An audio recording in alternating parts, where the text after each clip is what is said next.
Baik, kita mulai ya. Bismillahirrahmanirrahim. Assalamualaikum warahmatullahi wabarakatuh. Alhamdulillah, wassalatu wassalamu ala rasulillah wa ala alihi wa sahbihi wa man walah. Amma ba'd. Sahabat LC yang insyaallah dimuliakan Allah Subhanahu wa taala. Alhamdulillahirabbil alamin. Bersyukur kepada Allah Subhanahu wa taala di pagi hari ini, hari Ahad, di cuaca yang sangat sejuk, penuh berkah, turun dari langit ya, hujan, di mana cuaca seperti ini cuaca yang paling enak buat tarik selimut lagi ya. Tapi Masya Allah ini luar biasa. LC Tangerang luar biasa. Takbir. Meskipun cuaca rintik-rintik, tapi kalian semua tetap semangat untuk hadir di tempat ini, di Stadium General ke-8 LC Tangerang. Kami ucapkan ahlan wa sahlan dan syukron jazakumullah khairan katsira. Insyaallah kita akan mendapatkan kemudahan, mendapatkan surga sebagaimana dalam hadis dikatakan, man salaka tariqan yaltamisu fihi ilman sahalallahu lahu bihi tariqan ilal jannah. Barang siapa yang menempuh jalan untuk menuntut ilmu, maka Allah akan mudahkan baginya jalan menuju surga. Teman-teman semua pengen masuk surga? Ada yang pengen masuk neraka? Hanya mau angkat tangan. Baik, kemudian selanjutnya seputar ruh. Seputar ruh ya. Ada beberapa keyakinan dari sebagian masyarakat kita kaum muslimin. Keyakinan ini menyimpang ya tentang ruh. Yang pertama, ruh orang yang meninggal ini bisa bergentayangan.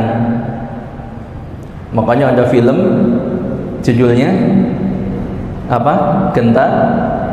Gentayangan. Film zaman dulu tapi ya. Tapi kalau di film layar tancap itu banyak judul gentayangan. Karena keyakinan ini. Nah, orang yang ruh yang bergentayangan ini biasanya ruh orang yang matinya bunuh diri. Entah itu tusuk ya ininya, kemudian atau dipotong sendiri urat nadinya, atau gantung diri.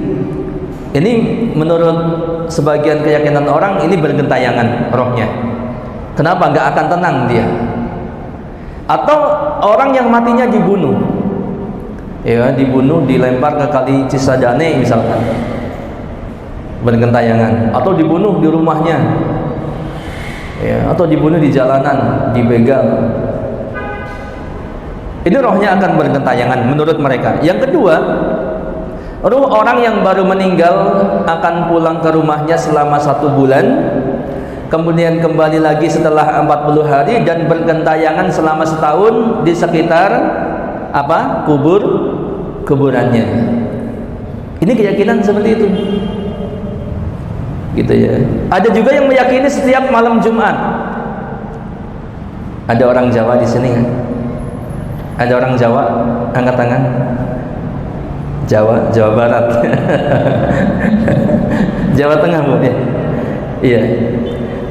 Pernah dengar selawat Kiai Kanjeng? Ya. Ini harus dipertanyakan selawat itu ya. Karena selawat ini ternyata terus didakwahkan kepada kaum muslimin sehingga menjadi keyakinan.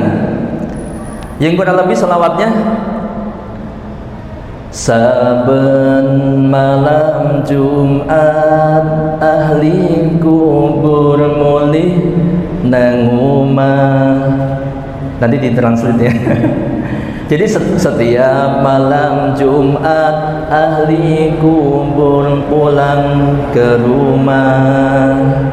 kanggo njaluk donga wacan Quran ajan sakalimat, untuk minta doa bacaan Quran walau sekalimat, lamun ora diparingi banjur balik brebes milih.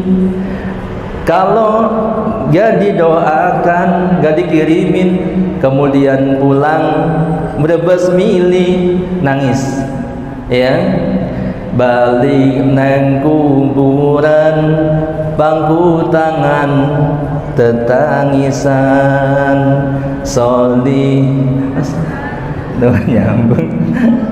Itu begitu, dan itu hampir banyak kajian-kajian itu didakwahkan.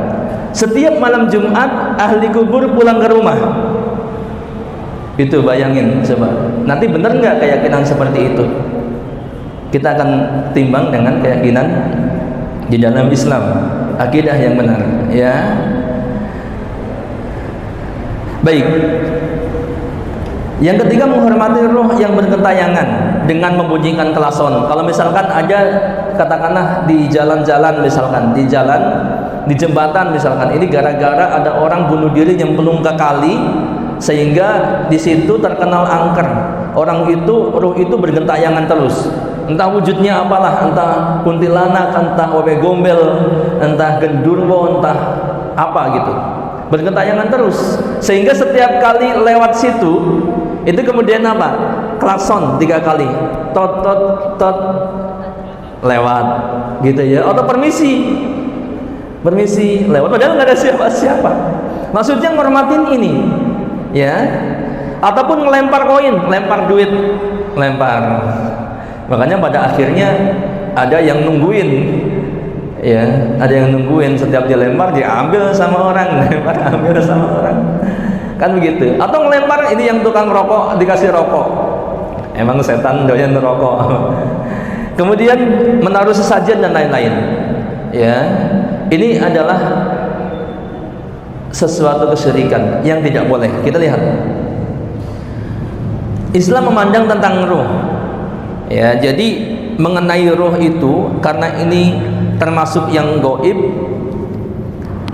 maka kita harus berbicara atau meyakini tentang ruh berdasarkan wahyu dari Allah Subhanahu wa taala, dari Al-Qur'an dan hadis Nabi yang sahih. Nggak boleh sembarangan ya, nggak boleh meyakini ruh. Ruh itu sesuatu yang gaib. Dikatakan dalam surat Al-Isra ayat 85, wa yas'alunaka 'anir ruh qulir ruhu min amri rabbi wa ma utitum minal ilmi illa qalila. Mereka bertanya kepadamu tentang ruh ya, katakanlah wahai Muhammad, ruh itu adalah urusan Rabbku dan tidaklah kalian diberi pengetahuan melainkan sedikit. Ruh itu urusan Allah Subhanahu wa taala. Dan ruh itu termasuk yang gaib. Kita nggak bisa melihat ruh, jadi nggak bisa kita meyakini bahwa ahli kubur setiap malam Jumat pulang ke rumah, atau setelah kematiannya dalam sebulan itu berada di sekitar rumah. Nggak boleh meyakini itu. Tapi Ustaz, saya melihat langsung gitu, kakek saya setelah meninggal, besok malamnya, nanti malamnya itu, setelah meninggal kemarin, malamnya itu lagi duduk di depan rumah seperti biasa kakek saya duduk. Nah, halo, gimana kalau gitu? Berarti benar pulang nggak? Ntar dulu. Enggak, belum tentu. Itu kalau orang punya keyakinan seperti itu, setan tahu bahwa orang itu punya keyakinan seperti itu, sehingga dikuatkan oleh setan. Akhirnya setan apa? Setan ya merubah wujud seolah-olah menjadi si kakek. Tapi persis banget duduknya, biasanya kaki satu jegang di atas begini. Kakek saya juga biasa begitu. Ya. Kemudian tangannya sambil begini. Persis banget itu. Iya. Harus diingat bahwa manusia itu masing-masing punya korin. Ya, punya apa kok? korin, dari setan yang itu ngintilin terus kita, sehingga semua gerak-gerik kita, sampai hobi kita, sampai kesukaan kita tahu. Kalau ada orang yang sukanya makan bakso, setan tahu. Jadi nanti begitu meninggal, ya kalau ada orang di sana, saya minta bakso, itu setan. Jangan dipercaya kalau orang itu balik lagi, enggak akan, ya tidak akan balik lagi. Nah, yang kedua, ruh orang yang sudah meninggal tidak bisa kembali ke dunia, sebab mereka berada di alam barzakh. Jadi batil keyakinan saben malam Jumat, setiap malam Jumat ahli kubur balik ke dunia, atau setelah meninggal sebulan itu berada di sekitar rumah, setelah 40 hari kembali ke rumah, 100 hari ke rumah lagi. Itu tidak benar, ya. Kita lihat bagaimana tidak benarnya akidah seperti itu. Ya, kalau misalkan ada yang berkeyakinan seperti itu, kita minta deh mana dalilnya. Ya, kalau sekadar melihat penampakan kan tadi boleh jadi itu adalah setan yang menyerupai. Apabila setan itu memang tujuannya, niatnya itu 100% untuk menggelincirkan manusia. Jadi kalau misalkan mitos-mitos seperti itu teman-teman takutin, nanti benar seolah-olah terbayang beneran. Ya, misalkan masalah rumah tadi, tuh kan, gara-gara rumah kita persis di depan jalan, rumah tusuk sate, bapak jadi kita rezekinya susah. Lihat berapa banyak orang yang rumahnya di depan jalan malah banyak rezekinya, bisa jualan macam-macam gitu kan, karena posisinya enak gitu. Jadi jangan seperti itu. Baik, roh itu tidak akan kembali setelah dia meninggal karena berada di alam barzakh. Ya, jazakallahu khair. Yang pertama dalilnya kita lihat dalam surat Al-Mu'minun ayat 99 sampai 100. Hatta idza jaa ahadahumul mautu qala rabbirji'un la'ali a'malu salihan fima tarak kalla innaha kalimatun huwa qailuha wa min waraihim barzakhun ila yaumi yub'atsun. Ini orang-orang kafir ketika meninggal dunianya, ketika matinya mereka minta dikembalikan ke dunia. Demikianlah keadaan orang-orang kafir itu hingga apabila datang kematian kepada seorang dari mereka, dia berkata, ya Rabbu rabbirji'un, wahai Rabbku kembalikan aku ke dunia. Kata Allah, kalla, sekali-kali tidak, ya, tidak. Dia minta kembalikan aku ke dunia agar aku bisa apa? Bisa beramal soleh terhadap apa-apa yang aku tinggalkan, dari waktuku, usiaku, kesehatanku, kemudian hartaku dan sebagainya, supaya aku bisa beramal soleh. Kembalikan aku ke dunia. Tapi Allah bilang, kalla, sekali-kali tidak. Sesungguhnya itu adalah perkataan yang dia ucapkan saja, dan di hadapan mereka wa min waraihim barzakhun ila yaumil yub'atsun. Di hadapan mereka ada barzakh, penghalang sampai hari pembalasan, sampai hari kebangkitan. Ya. Jadi ada barzakh. Alam barzakh itu alam antara dunia dan akhirat. Sebelum masuk ke akhirat ini ada barzakh. Maka konon katanya barzakh itu sesuatu yang berada di antara dua, yang posisinya berada di antara dua sesuatu. Misalkan, ya, ini ada buku, ini buku, ini botol. Maka ini barzakh tengah-tengah begitu. Maka barzakh itu berada di antara dunia dan akhirat. Barzakh.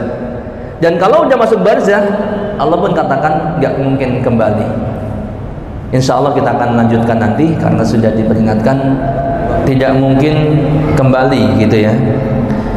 Berbeda dengan alam dunia. Seperti dalam surat Al-Mu'minun tadi bahwa ada barzakh, ya. Dan itu terjadi sejak meninggal dunia.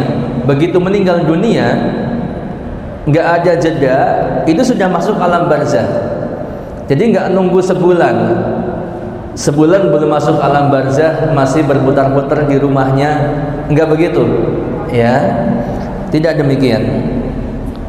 Yang selanjutnya masing-masing ruh itu akan sibuk dengan balasan masing-masing. Ruh yang baik akan mendapatkan kenikmatan, balasan yang baik. Ruh yang orang yang buruk, orang fasik, tukang maksiat, tukang dosa akan mendapatkan balasan, yaitu keburukan di dalam alam barzakh nanti. Dalam sebuah riwayat, pernah seorang tabi'in bernama Masruq pernah bertanya kepada salah seorang sahabat, yaitu Ibnu Mas'ud radhiyallahu anhu. Beliau bertanya tentang tafsir surat Ali Imran ayat 169 yang bunyinya, wala tahsabannal ladzina qutilu fi sabilillahi amwata bal ahya'un 'inda rabbihim yurzaqun bal ahya'un 'inda rabbihim yurzaqun. Janganlah kalian mengira bahwa orang-orang yang gugur di jalan Allah itu mati. Orang-orang yang meninggal karena syahid itu mati. Bahkan mereka itu hidup di sisi Tuhannya, di sisi Rabb-nya, dengan mendapatkan rizki. Maksudnya roh mereka mendapatkan rizki di sisi Allah Subhanahu wa ta'ala. Nah, kemudian Ibnu Mas'ud menjawab, kan beliau ditanya tentang tafsir ini gimana sih gitu ya. Maka Ibnu Mas'ud menjawab, saya pernah tanyakan hal ini kepada Rasulullah sallallahu alaihi wasallam. Ya, gimana nasib ruh orang-orang yang meninggal karena syahid di jalan Allah Subhanahu wa taala. Maka beliau menjawab, ruh-ruh mereka itu berada di tembolok atau berada di perut burung hijau, di mana burung ini memiliki sarang dan tergantung di bawah arsy.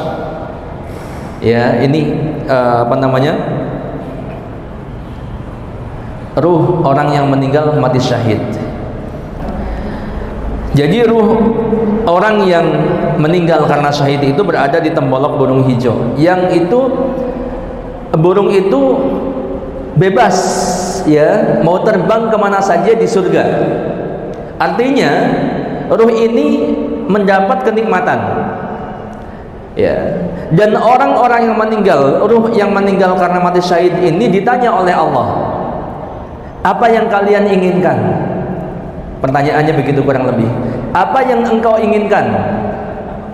Maka ruh itu menjawab, kita nggak butuh apa-apa lagi ya Allah, sudah nggak perlu apa-apa, ini sudah kenikmatan yang sangat luar biasa, kita nggak butuh apa-apa lagi. Maka terus ditanya 3 kali sama Allah, ditanya lagi, apa yang kalian inginkan, apa yang kalian inginkan. Karena ditanya terus, ruh itu kemudian menjawab, ya Allah, saya pengen kembali ke dunia, dihidupkan lagi ke dunia, supaya bisa kembali berperang, berjihad di jalan Allah, kemudian mati lagi. Ini permintaannya. Tapi setelah itu ditinggalkan. Artinya tidak kemudian dikabulkan dan kembali ke dunia, gitu. Ini orang yang mati syahid, roh yang baik, begitu kan? Ini pun tidak diizinkan untuk kembali ke dunia, padahal ditanya, apa yang engkau inginkan? Ini pun tidak dikabulkan. Apalagi keyakinan tadi, seperti orang saben malam Jumat ahli kubur mulih neng rumah, nggak ada gitu, nggak ada. Ya, mau nggak kalau ahli kubur pulang ke rumah? Mau nggak? Nggak mau ngapain gitu kan?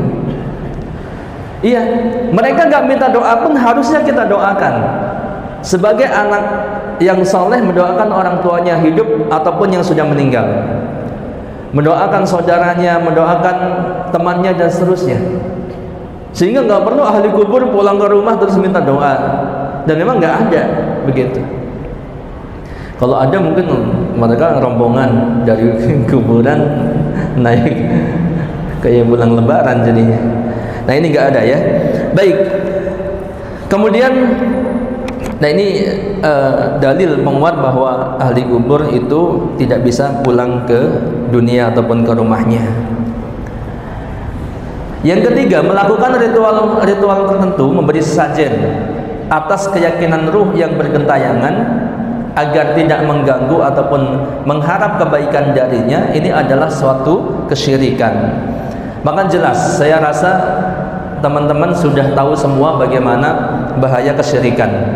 Di antaranya adalah orang yang berbuat syirik itu tidak akan diampuni dosa-dosanya kalau dia meninggal dalam keadaan musyrik. Hati-hati ya teman-teman, ikhwan dan akhwat. Kalau orang meninggal dalam keadaan musyrik, dia memberikan sesajen benar-benar musyrik, syirik kesyirikan besar, dan dia meninggal tidak sempat bertaubat, maka Allah tidak ampuni dosa-dosanya dan dia berada di neraka jahanam. Ini diantara bahaya yang paling bahaya. Innallaha la yaghfiru ayyushraka bih wa yaghfiru ma duna dzalika liman yasha wa may yusyrik billah faqad iftara isman 'azima. Ada ayat yang serupa di surat An-Nisa ayat 72. Ini surat An-Nisa 48. Sesungguhnya Allah tidak akan mengampuni dosa syirik, dan dia mengampuni dosa selain syirik bagi siapa yang dia kehendaki. Dan barang siapa berbuat syirik terhadap Allah, maka dia telah berbuat dosa yang sangat besar. Jadi dosa syirik tidak mungkin diampuni kalau dia meninggal belum bertaubat. Tapi kalau bertaubat diampuni. Maka nggak ada pintu taubat itu selalu terbuka, nggak akan tertutup. Begitu ya. Sedangkan dosa selain syirik sebesar apapun boleh jadi diampuni oleh Allah Subhanahu wa taala. Innahu may yusyrik billah faqad harramallahu 'alaihil jannah wa ma'wahun nar wa ma lidzalimin min ansar. Sesungguhnya orang-orang yang berbuat syirik kepada Allah, maka sungguh Allah mengharamkan surga baginya. Mengharamkan surga berarti tempatnya di neraka, dan tempat kembalinya ialah neraka. Dan tidak ada seorang pun, tidak ada seorang penolong pun bagi orang-orang yang zalim itu. Ini. Nah, untuk itu jangan sampai terjadi kepada kita ya, teman-teman semuanya ini. Jangan sampai terjadi misalkan karena di situ terkenal angker, kita ikut-ikutan memberikan sesajen. Misal, atau melakukan ritual-ritual di situ atau semacamnya. Baik, kemudian